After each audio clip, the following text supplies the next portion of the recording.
أعوذ بالله من الشيطان الرجيم. بسم الله الرحمن الرحيم. ألف لام ميم. ذلك الكتاب لا ريب فيه هدى للمتقين الذين يؤمنون بالغيب ويقيمون الصلاة ومما رزقناهم ينفقون والذين يؤمنون بما أنزل إليك وما أنزل من قبلك وبالآخرة هم يوقنون أولئك على هدى من ربهم وأولئك هم المفلحون. إن الذين كفروا سواء عليهم أأنذرتهم أم لم تنذرهم لا يؤمنون. ختم الله على قلوبهم وعلى سمعهم وعلى أبصارهم غشاوة ولهم عذاب عظيم. آج ہم نے سورہ بقرہ کی ابتدا کی ہے اور سورہ بقرہ کی ابتدائی 7 آیات یعنی 1 سے لے کے 7 تک آیات کی ہم نے تلاوت کی ہے. لیکن سب سے پہلے سورہ بقرہ کی فضیلت اور مختصر سا تعارف. ہمارے چوتھے امام بیان فرماتے ہیں کہ نبی اعظم صلی اللہ علیہ وآلہ وسلم نے فرمایا کہ سورہ بقرہ کی پہلی 4 آیات آیت الکرسی اور آیت الکرسی کے بعد کی 2 آیات اور سورہ بقرہ کی آخری 3 آیات کی جو تلاوت کرے تو وہ اپنے جان و مال میں کوئی ناپسندیدہ چیز نہیں دیکھے گا، یعنی اس کا جان و مال جو ہے وہ ہر خطرہ سے محفوظ رہے گا، شیطان اس کے نزدیک نہیں آ سکے گا، یہاں تک کہ قرآن مجید بھی اسے نہیں بھولے گا. کتاب مجموع البیان میں بھی ایک فضیلت بیان کی گئی. نبی اعظم سے سوال کیا گیا کہ اللہ کے رسول بتائیں کہ قرآن میں سب سے افضل سورہ کون سی ہے؟ تو نبی اعظم صلی اللہ علیہ وآلہ وسلم نے فرمایا کہ سب سے افضل جو سورہ ہے وہ سورہ البقرہ ہے. پھر پوچھا گیا کہ سب سے افضل آیت کون سی ہے؟ تو فرمایا وہ بھی اسی سورہ کی آیت الکرسی ہے. تو بڑی فضیلت ہے اس سورہ کی. اس سورہ کا نام سورہ البقرہ ہے. یہ جو سورہ ہے اس کا تعارف یہ ہے کہ سب سے بڑا سورہ ہے قرآن مجید کا، یعنی 114 سورے ہیں قرآن مجید کے، ان میں سب سے بڑا سورہ جو ہے وہ ہے سورہ البقرہ. اور اس سورہ البقرہ میں اسلامی تعلیمات کا متنوع حصہ موجود ہے، جیسے کہ تحویل قبلہ کا ذکر ہے، جیسے کہ حج کا ذکر ہے اس میں، جیسے کہ روزوں کا اس میں ذکر ہے، جہاد کا ذکر ہے، اور بہت ساری تعلیمات ہیں. اور جو ابھی میں نے تھوڑی دیر پہلے بھی بتایا کہ جو بڑی فضیلت کی حامل آیت الکرسی ہے اس کا ذکر بھی اسی میں ہے، یعنی آیت الکرسی بھی سورہ البقرہ میں ہے. سورہ البقرہ کا نام یہ کیوں ہے؟ کیونکہ عربی میں بقرہ گائے کو کہتے ہیں، ٹھیک ہے جی، یعنی اردو میں گائے بولا جاتا ہے اور عربی میں بقرہ بولا جاتا ہے، کیونکہ اس سورہ البقرہ میں گائے سے مربوط ایک واقعہ بیان ہوا ہے جس کی مناسبت سے اس سورہ کا نام سورہ البقرہ ہے. تو اب ہم اس کی تلاوت کی طرف بڑھتے ہیں. بسم اللہ الرحمن الرحیم. شروع اللہ کے نام سے جو رحمان و رحیم ہے. الف لام میم، یہ حروف مقطعات ہے، اس کا ترجمہ بیان نہیں کیا جاتا، اور مفسرین اور جنہوں نے ترجمے کیے انہوں نے الف لام میم کی جگہ الف لام میم ہی لکھا ہے. یہاں تک کہ الف لام میم روایات میں جب ہم جاتے ہیں تو پتہ چلتا ہے کہ باقاعدہ ایک مضمون ہے، ٹھیک ہے۔ اگر آپ دیکھیں تو امام جعفر صادق علیہ السلام فرماتے ہیں، ہمارے چھٹے امام فرماتے ہیں کہ الف لام میم اللہ اور اس کے رسول کے درمیان ایسا رمز و اشارہ ہے، ایسا رمز اور اشارہ ہے جس سے واقف اللہ اور اس کا رسول ہے، یعنی اللہ اور اس کے رسول کے علاوہ اس کو کوئی بھی جانتا نہیں ہے۔ حروف مقطعات میں اگر آپ دیکھیں تو بعض حروف مقطعات ایک پوری آیت ہے، جیسے کہ الف لام میم ایک پوری آیت ہے، لیکن کچھ حروف مقطعات ایسے ہیں کہ جو پوری آیت نہیں ہے، جیسے کہ الف لام را، ٹھیک ہے جی، الف لام میم را، یہ پوری آیت نہیں، لیکن الف لام میم پوری آیت ہے، ٹھیک۔ بعض دوست احباب ہمارے ممبر پہ بتاتے ہیں کہ اس سے مراد آل محمد۔ میں نے آپ کو حدیث سنا دی چھٹے امام کی، ٹھیک ہے نا، یعنی منع کیا گیا اس کے ترجمے سے، ٹھیک ہے، یعنی جب چھٹے امام فرما رہے ہیں کہ یہ اللہ اور اس کے رسول کے درمیان ایک رمز اور اشارہ ہے، ٹھیک ہے، اور اس سے واقف بھی اللہ اور اس کا حبیب بھی، اور کوئی اس سے واقف نہیں۔ جب اور کوئی واقف نہیں ہے تو پھر یہ بات موجود ہے کہ بعض جو تفاسیر، یعنی جیسے کہ تفسیر نور الثقلین ہے، اس میں اگر آپ دیکھیں تو حروف مقطعات کے بعض جگہوں پہ آگے معنی لکھے گئے ہیں، لیکن علماء اس کو قبول نہیں کرتے، یعنی یہی وجہ ہے کہ اللہ اور اس کے حبیب کے درمیان یہ ایک راز ہے، وہ جانتے ہیں اس میں کیا ہے، اس کا مطلب کیا ہے، ٹھیک ہے، اس کا مضمون کیا ہے، ٹھیک ہے۔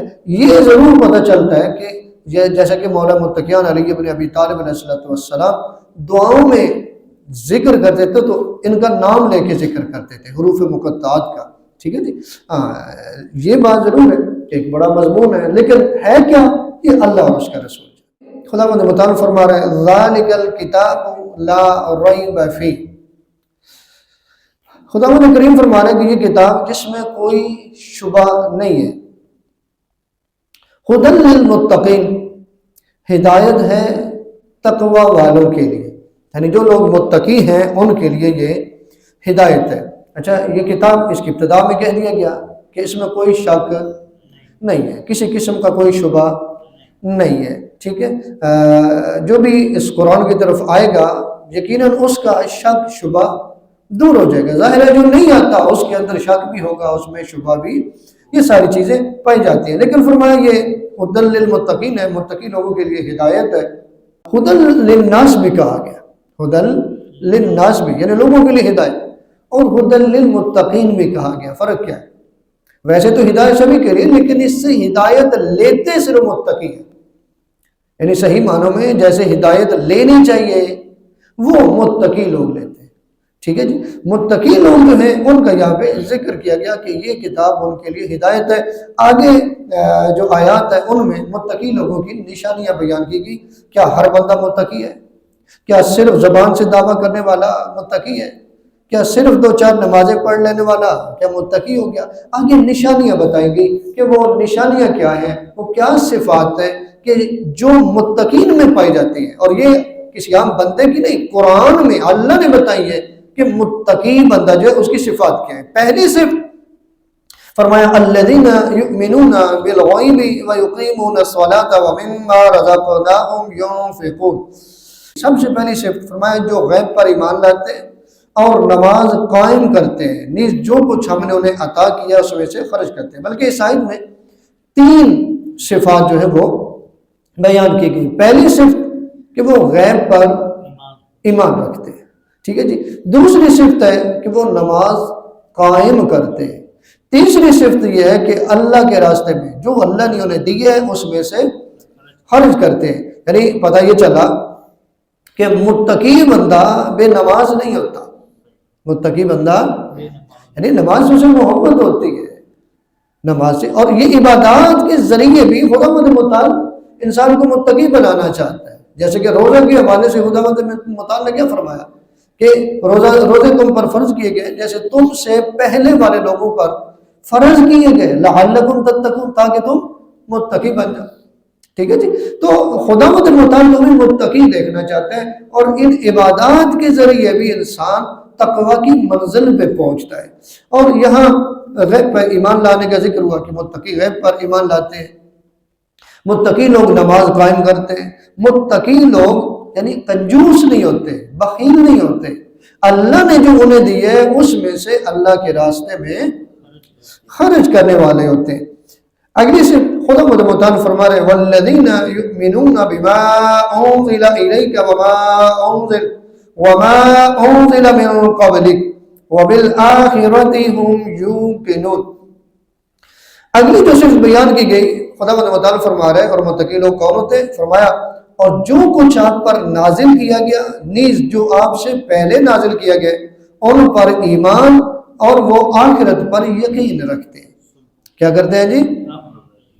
یعنی اللہ کی جو نازل کردہ کتابیں ہیں جو پہلے نبیوں پہ نازل ہوئی ہیں وہ ان پر بھی ایمان رکھتے ہیں، اور جو رسول اعظم پہ کتاب یعنی قرآن مجید نازل ہوئی ہے اس پر بھی ایمان رکھتے ہیں، اور کہا آخرت پر یقین رکھتے ہیں، آخرت پر یقین رکھتے ہیں. ٹھیک ہے جی. اب یہ یقین جو ہے اس میں اور ایمان میں تھوڑا فرق ہے. اکثر علماء انسان کو مثال کے ذریعے ہم سب کو سمجھاتے ہیں. وہ کہتے ہیں کہ جس سامنے کیبل ہے ہر بندے کو پتہ ہے کہ اس تار کے اندر بجلی موجود ہے، کرنٹ موجود ہے. ٹھیک ہے. وہ کہتے ہیں اس کو آپ سمجھ لیں جیسے کہ ایمان ہے. وہ کہتے ہیں کہ اگر یہ تار ننگی ہو، اس کے اوپر آپ کا ہاتھ لگ جائے اور کرنٹ لگ جائے، اب آپ کو یقین ہو گیا. کیا ہو گیا؟ اب اگر 10 بندے مل کے بھی آپ کو اس کی طرف لے کے جائیں تو کہتے بھی نہیں کہ اس کے اندر کرنٹ نہیں ہے تو آپ نہیں جائیں گے، کیونکہ آپ کو یقین ہو چکا ہے. تو علماء کہتے ہیں آخرت پر یقین ہے، یعنی آخرت پر جب یقین ہوگا تو انسان کبھی خدا کی نافرمانی نہیں کرے گا، معصیت پروردگار سے بچے گا، یعنی نماز قائم کرے گا، زکوٰۃ ادا کرے گا، اللہ کے راستے میں خرچ کرے گا، حج واجب ہو گیا تو کرے گا، ٹھیک ہے، خمس واجب ہو گیا تو دے گا، ٹھیک ہے، یعنی جتنے واجبات ہیں اس پہ عمل کرے گا. ایسا نہیں ہے کہ دنیا کے نام پہ چند جو ایسی چیزیں ہیں جن کی وجہ سے شیطان انسان کو خدا سے دور کرتا ہے اس کی طرف نہیں جائے گا، اس کی طرف نہیں جائے گا، جائے گا تو خدا متعال کی طرف، خدا کی طرف رجوع کرے گا. اور یہ متقی لوگوں کی نشانیاں بیان کی گئی ہیں، جس میں ایک غیب پہ ایمان لانا، دوسرا نماز قائم کرنا، تیسرا اللہ کے راستے میں خرچ کرنا، اور چوتھی صرف بیان کی گئی کہ اللہ کی جو نازل کردہ کتابیں ہیں جو پہلے نبیوں پہ نازل ہوئی اور نبی اعظم پہ یعنی جو قرآن مجید اس پر ایمان رکھتے ہیں اور آخرت پر یقین رکھتے ہیں. اب یہاں پہ ایک بات اور واضح ہوئی جو آگے بیان ہو رہی ہے. آج کل ہر بندہ دعویٰ کرتا ہے کہ میں بڑا جنتی ہوں، جنت تو میری مشتاق ہے، میں بہت بڑا مومن ہوں، ٹھیک ہے، مجھے تو میں کچھ کروں گا بھی نہیں. جیسے اکثر لوگ کہتے ہیں کہ ہم نماز بھی نہیں پڑھیں گے تو ہم بخشے جائیں گے. جیسے چند دن پہلے آپ نے ایک موصوف کی بات سنی ہوگی کہ وہ کہتے ہیں کہ جی میں تو نماز نہیں بھی پڑھوں گا تو مولا علی مجھے بخشوا دیں گے. ایسا ہرگز نہیں ہے. بخشش کس کی ہو رہی ہے؟ اب سورہ بقرہ کی پہلی آیات میں متقین کی نشانیاں بیان کرتے ہوئے خدا متعال نے نشانیاں بیان کرنے کے بعد یہ واضح طور پر فرما دیا کہ اولئک علی ھدی من ربہم واولئک هم المفلحون. خدا متعال فرما رہے یہی لوگ اپنے رب کی طرف سے ہدایت پر ہیں اور یہی فلاح پانے والے. یعنی خدا کریم قرآن میں کہہ رہے کسی عام مولانا کی یا کسی خطیب کی یا کسی ذاکر کی بات نہیں ہے. اللہ قرآن میں کہہ رہے ہیں کہ کامیابی نصیب، فلاح نصیب، نجات اس کی ہوگی. کامیابی اسے ملے گی، فلاح اسے ملے گی، نجات اس سے ملے گی جو بندہ متقی ہے، جو غیب پر ایمان رکھتا ہے، جو نماز قائم کرتا ہے، جو اللہ کے راستے میں خرچ کرتا ہے، جو اللہ کی نازل کردہ کتابیں جو چاروں ہیں، تورات ہے، زبور ہے، انجیل ہے، قرآن ہے، ان پہ ایمان رکھتا ہے، آخرت پر یقین رکھتا ہے. فرمایا یہ صفات جس میں پائی جاتی ہیں اب اللہ مہر ثبت کر. اللہ فرما رہا ہے یہ ہدایت پر بھی ہے اور یہی بندے نجات یافتہ ہے. اب ہم بتائیں ہم کسی خطیب کی مانیں یا ہم خدا کی مانیں؟ ظاہر ہے ہم تو خدا کی مانیں گے، اللہ کے کلام کی مانیں گے. ایسا کلام کہ جس کے بارے میں کہہ دیا کہ کوئی شک و شبہ ہی نہیں ہے، تو ہم تو قرآن کی طرف آئیں گے اور یہ بات لوگوں تک بھی پہنچائیں گے اور خود بھی اس پہ عمل کرنے کی کوشش کریں گے کہ پروردگار ہمیں اس منزل پہ پہنچا دے کہ ہمارے اندر یہ صفات آ جائیں۔ آگے ایک دوسری قسم کے لوگ ہیں جن کا ذکر کیا گیا، ان الذین کفروا سواء علیہم اانذرتہم ام لم تنذرہم لا یؤمنون۔ خداوند کریم آگے ارشاد فرما رہے ہیں جن لوگوں نے کفر اختیار کیا ان کے لیے یکساں ہے کہ آپ انہیں متنبع کریں یا نہ کریں، یعنی ڈرائیں یا نہ ڈرائیں، وہ ایمان نہیں لائیں گے۔ ختم اللہ علی قلوبہم وعلی سمعہم وعلی ابصارہم غشاوہ ولہم عذاب عظیم۔ آگے خدا متعال ان کے حوالے سے فرما رہے ہیں کہ اللہ نے ان کے دلوں اور ان کی سماعت پر مہر لگا دی ہے، نیز ان کی نگاہوں پر پردہ پڑا ہوا ہے اور ان کے لیے عذاب ہے۔ اچھا، پہلی ایک قسم متقین کی بیان کی گئی کہ اب وہ لوگ ایسے ہیں کہ جن کی نہ تو نگاہوں پر مہر لگی ہے، پردہ پڑا ہوا ہے، اور نہ ہی ان کے دلوں اور سماعت پر مہر ہے، کیونکہ انہوں نے جب حقائق کو دیکھا تو اس کو تسلیم کر لیا۔ جب حقائق کا ادراک کیا متقین نے تو انہوں نے اس کو تسلیم کر لیا، اور تسلیم کرنے کے بعد خداوند متعال نے مہر لگا دی کہ یہ ہدایت یافتہ ہے۔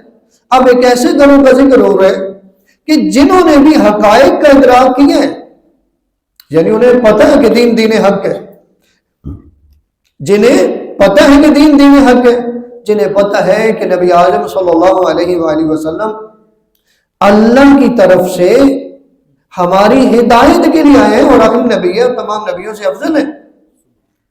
پتہ ہونے کے باوجود انہوں نے انکار کر دیا، انہوں نے اس دین کا بھی انکار کر دیا، قرآن کا انکار کر دیا اور نبی اعظم کا انکار کر دیا، یعنی حقائق کا ادراک کیا ہے لیکن ضد اور عناد کی وجہ سے انہوں نے کیا کیا؟ انکار کر دیا، کفر کر دیا۔ فرمایا ایسا کافر جو ہے نا، ایسا کافر وہ قابل ہدایت نہیں ہے، یعنی ایسا کافر جسے ابھی حقائق کا ادراک ہی نہیں ہوا، ٹھیک ہے، یا جس تک ابھی پیغام ہی نہیں پہنچا، وہ قابل ہدایت ہے۔ اگر نہ آپ دیکھیں تو نبی اعظم نے جب دعوت اسلام دی، تبلیغ کا سلسلہ شروع کیا، چند لوگ تو تھے ساتھ، بقایا تو سارے کافروں کو تبلیغ ہی تو کی ہے تو دائرہ اسلام میں، ایسا نہیں ہے کہ سارے ہی کافر، نہیں، ایسا کافر جس نے حقائق کا ادراک کر لیا، دین حق کو سمجھ لیا کہ حق ہے، یہ دین حق کی حقانیت تک پہنچ گیا، رسول اعظم کے بارے میں پتہ چل گیا کہ اللہ کی طرف سے نبی ہے، لیکن پھر بھی نہیں مانا ضد اور عناد کی وجہ سے، وہ قابل ہدایت نہیں ہے۔ اس کا مطلب یہ ہے کہ جب ایک چیز کی حقانیت تک آپ پہنچ جاتے ہیں تو پھر اس کو ماننا ہے، اور جب آپ نے اس کو مان لیا پھر آپ قابل مذمت نہیں ہیں بلکہ آپ قابل مدح ہیں، آپ کی مدح کی جائے گی، ٹھیک ہے، آپ کامیاب لوگوں میں آپ کا شمار ہوگا، نجات یافتہ لوگوں میں شمار ہوگا اگر آپ نے حقائق کو تسلیم کر لیا، جب آپ نے درک کر لیا کہ یہ جو کچھ ہے درست ہے۔ پروردگار سے دعا ہے کہ خالق کائنات ہمیں قرآن مجید پڑھنے کی، سمجھنے کی، اس پہ عمل پیرا ہونے کی توفیق عطا فرمائے، اور قرآن مجید کی برکات سے ہم سب کو خداوند متعال استفادہ کرنے کی توفیق عطا فرمائے۔